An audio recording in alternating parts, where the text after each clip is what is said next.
Hello guys, welcome back to UK Firearms and Airguns. And today the purpose of this video is just to get my initial thoughts on my first shots of the Remington Warhawk air rifle. Now I've not shot the rifle yet, I don't actually know how the rifle shoots. What I have done though is I have given the rifle a clean, and I have also oiled it with some Abbey silicone gun 35, so it doesn't diesel. The pellets I'll be using today are these marksman pellets. Now the reason why I brought these was because they were 1,000 on eBay for around about £15. I didn't want to buy expensive pellets such as JSBs for the simple fact reason being the gun needs breaking in, and I do not see the point in paying between £17 to £20 for a tin of pellets just to break the rifle in and let it up. So I'm just using these cheap marksman pellets for now. Fire 1,000 of them for the rifle, then the rifle should definitely be broken in, and then we can actually move back to a little bit further and do some grouping and accuracy testing at range. So my initial thoughts on the rifle first is the underlever. Now I feel that the underlever, the retaining catch, is going to fail eventually. It doesn't feel all that strong, to be honest with you. It comes away from the underlever housing very easily. It's only held in by a little metal clip inside here, and it's got like a plastic shrouding around here. So that is something to bear in mind, that may fail after extensive use.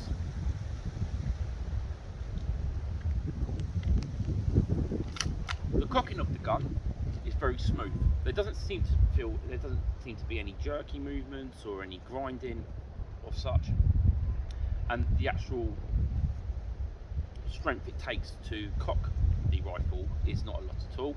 It's very easy to cock. I don't think you'd have a problem with cocking the rifle and opening the breech unless you're quite a fairly young child, to be honest with you. So as you can see, the nature of this rifle, it's got an open breech here. This is what I call this, the breech. It has an open breech, so it's very easy to thump a pellet into the actual barrel of the rifle. Not a problem at all.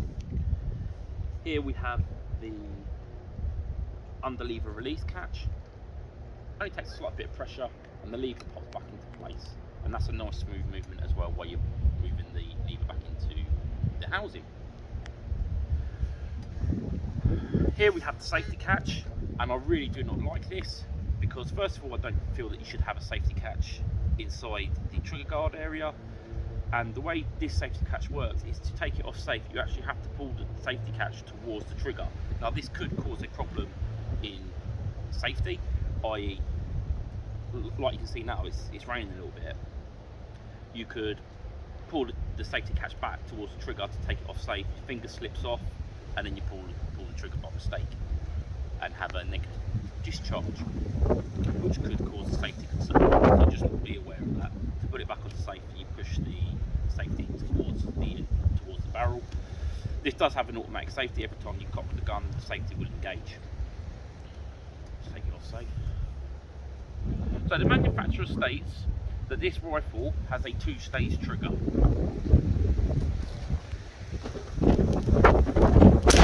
That does not feel like a 2-stage trigger at all. That feels like a single-stage trigger. Let's try that again.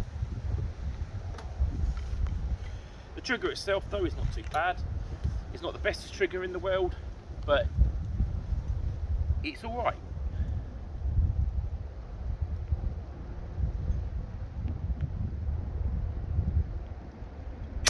It's a little heavy, but it feels fairly smooth, but that is definitely not a 2-stage trigger, that is a single-stage trigger. Now I don't know if this trigger is adjustable or not. I did look through the manual, it doesn't say anything about adjusting the trigger, just that it's a 2-stage trigger.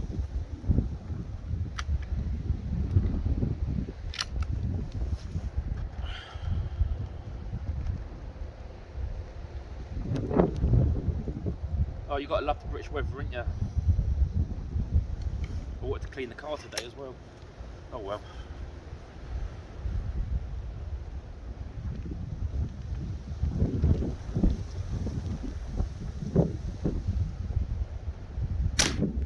So the recoiling of the gun, it's not too bad actually. Obviously you can feel the recoil to the gun, which is good. That's what I wanted to bring up. Unlike a PCP, when you fire one of them, the rifle just feels dead, if that makes sense. It doesn't interact with you. You fire it, there's no feeling towards it. Or at least with a Springer, you can actually feel the recoil, and I like that. But the recoil is manageable. It's fairly smooth. There's not a lot, to be honest with you. It's easy to handle.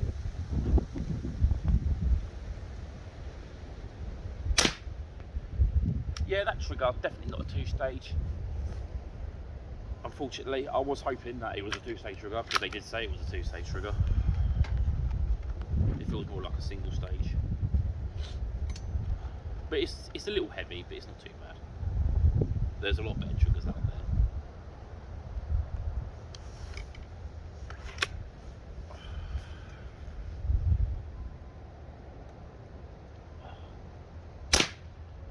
Getting a nice tidy little grouping with this actually.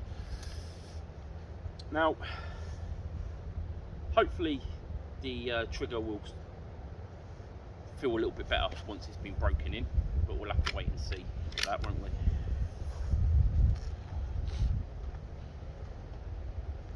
The actual stock itself is rather nice. It's very thick. It's a nice solid stock. It's not thin, unlike my Crow MP2. But it has a nice walnut stock, but the stock is quite thin. You do feel like you could possibly break it if you're not careful with it. I'll just put the safety on. Obviously you can see the safety is on and there's no pellet in the rifle. I just fired it off. You can see here on the actual end of the stock here, it's nice and thick. It's a nice shaped stock. The stippling on the actual stock works. You can actually feel your hand gripping on it, unlike a lot of other budget end rifles where they have the stippling and it's just really cosmetic. It's not really there for purpose. It's just to look good. This is actually, this looks good and it's also there for purpose. Now you can either shoot with a thumbs down or a thumbs up position. One thing I don't like about thumb hole stocks is that I've got quite a bony knuckle in my thumb and my thumb is always pushing up against that and it's uncomfortable for me. So I will probably shoot in the thumbs up position like that, because for me that just feels a little bit more comfortable. The rubber recoil pad at the back,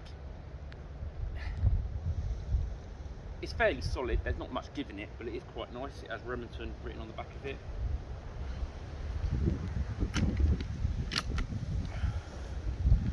The linkage on the rifle actually seems to be of a very good standard. Unlike the DB5, you can see it's cheap on the DB5. On this, it seems very solid. It seems to be all of one piece. Right, the safety is on, but I'm pointing it in a safe direction. So let me fire off the rifle first. Right. So the rifle is safe. I don't know if you can see that, but as you can see, the linkage in there is one solid bar here. This nice solid bit here. Does seem to be a very well made rifle, this rifle. Nice thick barrel. The rifle has a very thick barrel on it, which is nice. That will aid in accuracy. The same with the weight of the rifle. The rifle's not the lightest rifle in the world, but it's not the heaviest either, to be honest with you. The only people that are really going to struggle with this are children and lesser built people, shall we say.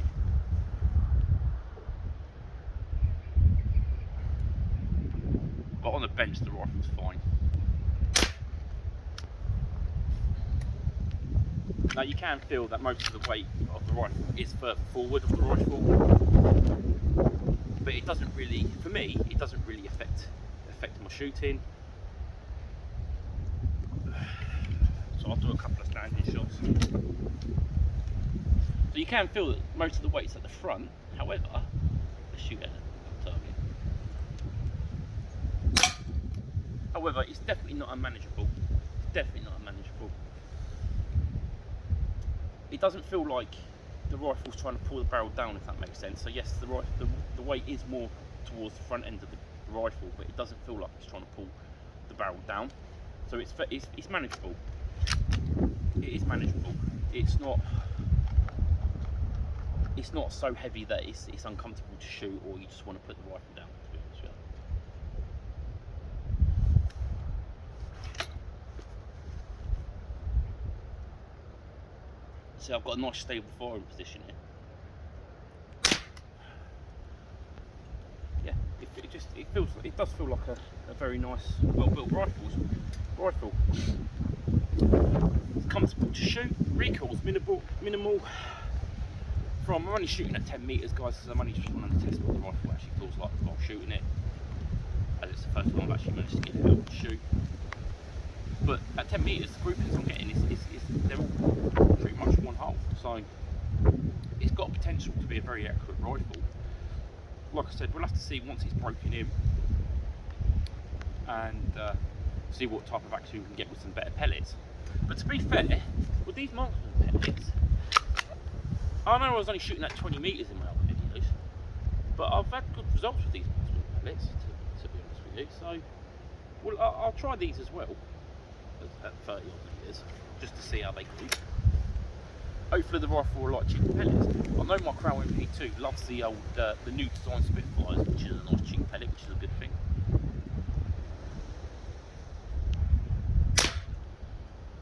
The rifle does have a little bit of a twang.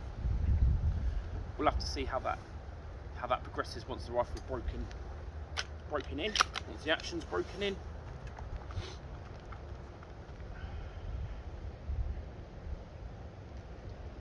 The scope that comes with the rifle is nothing to write home about. It's a 3:9 scope, but the clarity of it is all right.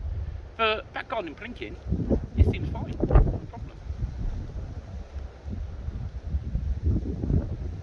It does just have a standard crosshair though, so it's just basically called cross. It doesn't have any build dots or anything like that. But to be fair, for a rifle that costs between £200 and £240 new, depending on where you get it from, it's not bad actually. You get pretty much a free scope with it, and the scope is usable. I mean, I don't know if you'd want to use it for hunting, but for target shooting in the back garden, yeah, it's fine.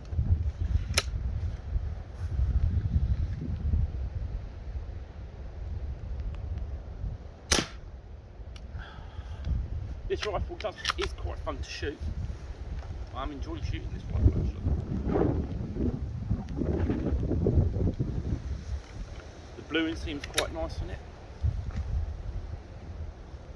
And it's not that loud either. So when I was cleaning the barrel up last night, maybe someone can help me out with this. It looks like the rifling. It looks like the rifle goes all the way to the end of the barrel up to here. So I don't know if this is actually a suppressor or not, or if it's just a shroud. But the rifle itself is quite quiet. It's very quiet compared to my DB5. Very, very quiet.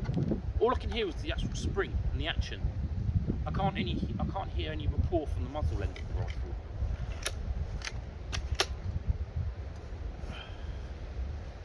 So as you can see there, I put the underlever in and it just dropped out.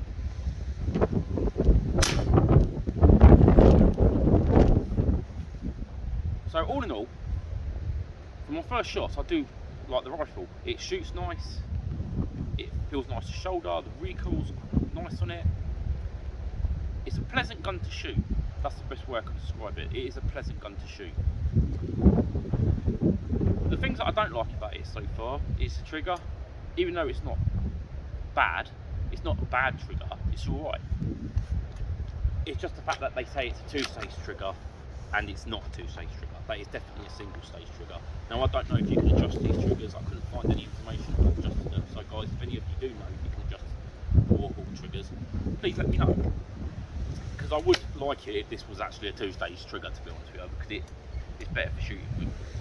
Because I don't know when the trigger's going to release, to be honest with you, release the shot. So.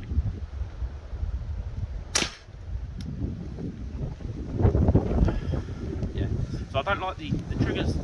Okay, but it's not great. That's a bit of a downer on the rifle. The retainer catch for the actual underlever, I feel like if you use this rifle extensively, it's eventually going to fail.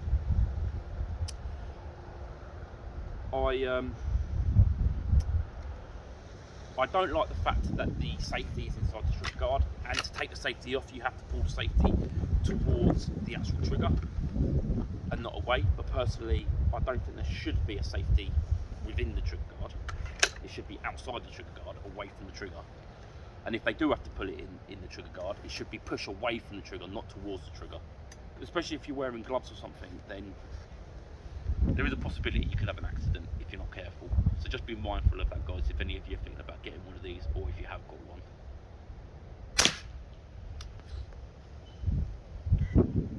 Right, so, but on plus sides, nice recoiling gun. It's a pleasant to shoot. The stock is absolutely lovely on this rifle. It's nice and thick. One thing I forgot to mention, the pistol grip is nice. It's not too thick either, because I don't have the biggest of hands, and my hands wrap around that nicely. I can get a nice, good, firm grip on this rifle. It seems to be, on first impressions, just at 10 meters, that the rifle is going to be quite a fairly accurate rifle. It's easy to cock.